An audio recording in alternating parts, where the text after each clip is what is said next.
Bonjour Anne. Alors le projet Élan pédagogique fait vraiment partie d'IFP School. IFP School c'est quoi? C'est une école d'application. C'est-à-dire que ce sont que des ingénieurs qui ont terminé leurs études et qui viennent chez nous faire de la spécialisation. 350 étudiants, 50% d'étrangers et venant de 50 pays un petit peu partout dans le monde. 80% de nos étudiants sont en fait sponsorisés par des entreprises, des industriels. On est une école qui travaillons beaucoup avec l'industrie. Et ça c'est important. D'où le projet Élan pédagogique. Le but du projet Élan pédagogique, c'est vraiment de mettre les compétences, le développement des compétences, les savoir-faire en avant. Finalement, on veut que nos étudiants développent leur savoir-faire et même leur savoir-être. Et pourquoi? Parce qu'on travaille avec des industriels. Donc voilà pourquoi le but de ce projet Élan pédagogique. Et l'innovation pédagogique, elle est très importante parce qu'elle nous permet justement de faire des essais et d'essayer de développer ses compétences et ses savoir-faire. Il y a une chose sur laquelle je veux vraiment insister, la technologie elle ne fait pas tout. Donc ce qui est important, c'est que la technologie, il ne faut pas la rentrer comme un gadget. Ce qui est important, c'est vraiment rentrer ces outils, mais comme plein d'autres outils, dans un déroulé pédagogique. Il faut vraiment que le processus pédagogique soit pensé. Ensuite, on peut parler d'outils. Alors évidemment, on en a plein des outils. On a fait avancer les choses ces dernières années par le projet Élan pédagogique.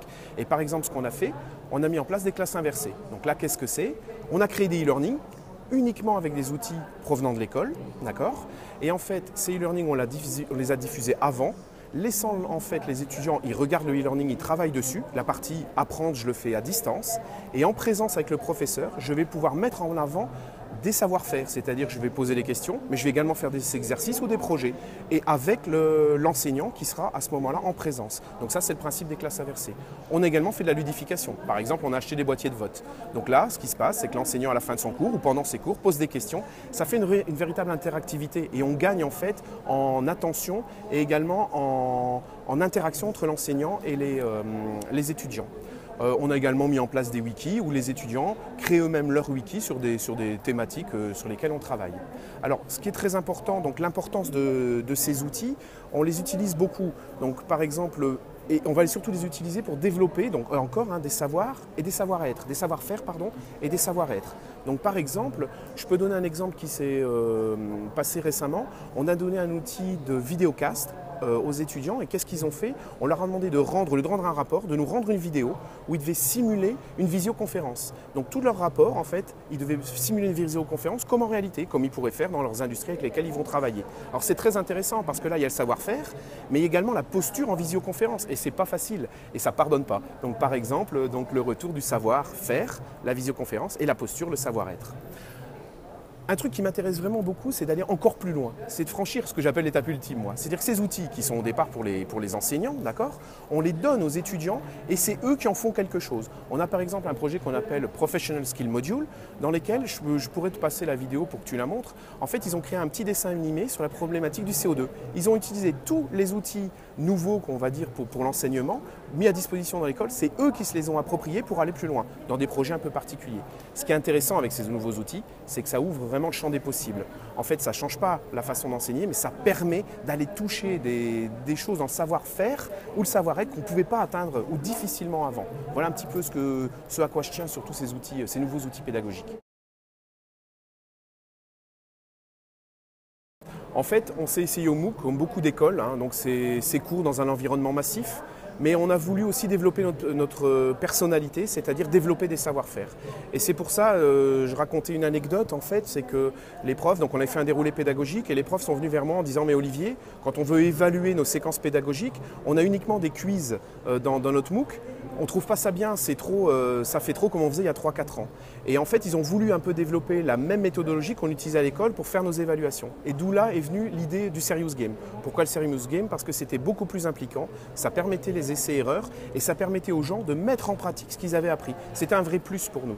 Alors de nouveau ce MOOC, donc ça a été un test, ça a été une vraie réussite, on a eu 3100 inscrits, on a eu un retour sur le Serious Game qui est très important, avec 96% des gens qui ont dit que vraiment ils avaient un intérêt, ça les aidait à apprendre. Ce qui est important, et ça je veux insister, c'est qu'on n'a pas développé ce MOOC uniquement pour la partie massive et à l'extérieur de l'école. On a tout de suite pensé à intégrer certaines parties du MOOC dans nos cours en présentiel. Et ça c'est intéressant, c'est cette notion à la fois de on fait pour le MOOC, et on fait également pour nos cours en présentiel, cette dualité présence-distance en fait. Et donc on a pris des grains de notre MOOC pour refaire des parcours pour nos étudiants en présentiel. Et finalement ce Serious Game par exemple, puisque dans le Serious Game, tu as un endroit où tu peux manipuler une raffinerie, eh bien tu as deux niveaux. Tu as effectivement dans le Serious Game où tu peux jouer et tu peux apprendre en jouant, et tu as à un autre niveau, mais c'est toujours dans le même jeu, où tu vas pouvoir vérifier les calculs que tu auras fait à la main, parce que ce qu'il y a dans le Serious Game, c'est la réalité. Donc ce qui était intéressant, c'est de développer un MOOC et d'intégrer tous ces grains qu'on avait mis dans le MOOC dans nos enseignements présentiels. Et c'est ce qu'on va faire également dans notre deuxième MOOC. C'est très important pour nous, et ça, vraiment, les professeurs sont vraiment, je dirais, hyper motivés, parce qu'ils ne développent pas que pour l'extérieur, ils développent pour leurs cours et pour nos étudiants également. Il faut leur laisser le temps, il faut vraiment les accompagner, d'accord? Donc qu'est-ce qu'on a fait? On peut dire que ça a pris 2-3 ans à ce que la boule de neige qui a commencé toute petite devienne assez grosse. Et en fait ce qu'on a fait, c'est qu'on a créé plusieurs choses. On a créé notamment des formations. Un premier module qui permet en fait de remettre les bases de la pédagogie. Parce que comme j'ai dit, ces nouvelles technologies, c'est que des outils et ça ne doit pas devenir des gadgets. Il faut vraiment que ce soit rentré dans un processus pédagogique. C'est très important. Pour nous, le déroulé pédagogique, c'est la base en fait de comment on va greffer nos outils pour évaluer par exemple. Ensuite, on a fait un module 2 et le module 2, c'est à partir des cours des profs, on a fait des ateliers sur leurs cours, on les a accompagnés à partir de leur déroulé à introduire des modules et des outils qui permettaient de créer de l'interactivité ou des évaluations. Je dirais donc des outils qu'on va appeler TIS par exemple. En plus de cette formation, on leur a donné des documents, des supports suite à cette formation, mais aussi on a créé des liens un petit peu réguliers. Par exemple, on fait des cafés pédagogiques. Donc les cafés pédagogiques, c'est on discute d'un moment entre profs, une fois tous les 2 mois, où on va regarder une problématique et en discuter ensemble. On crée aussi des ateliers de cuisine. On va prendre un outil et on va décortiquer avec les gens qui ont envie cet outil, comment on l'utilise assez rapidement. On fait tout ça, on est une équipe de 3 personnes quand même. C'est clair que nos étudiants, c'est des étudiants de la génération Y. Donc tout le temps, ils sont sur Facebook, sur plein de ce genre d'outils et ils utilisent, c'est une seconde nature pour eux. Seulement, ce qui est intéressant, c'est que nous, ce qu'on veut, c'est qu'on utilise un petit peu ces outils de façon professionnelle, d'accord?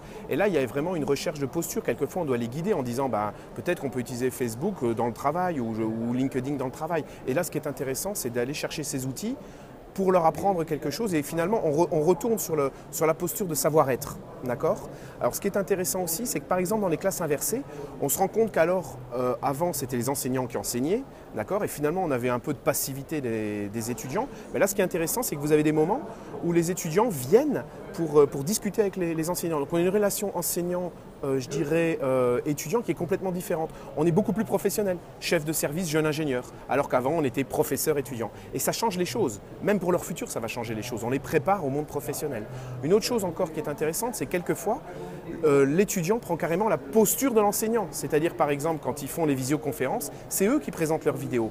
Et là on inverse, c'est plus qu'une classe inversée, c'est qu'on inverse la position enseignant-étudiant, ce qu'on appelle toujours l'enseignant ressource. Là on y est carrément dedans, on le vit quoi. Donc je dirais nos étudiants sont vraiment intéressés par ces nouvelles pédagogies, ils participent beaucoup plus et par exemple, écoute, tu verras la vidéo qu'ils ont fait, on arrive à des résultats qui sont incroyables avec une implication énorme.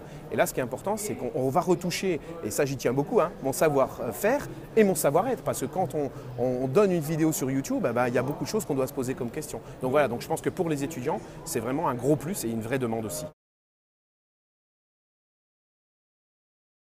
Alors en fait, on va terminer notre second MOOC, d'accord, avec encore des innovations parce qu'on va supprimer les quiz et on va remplacer ça par quelque chose de nouveau et plus interactif.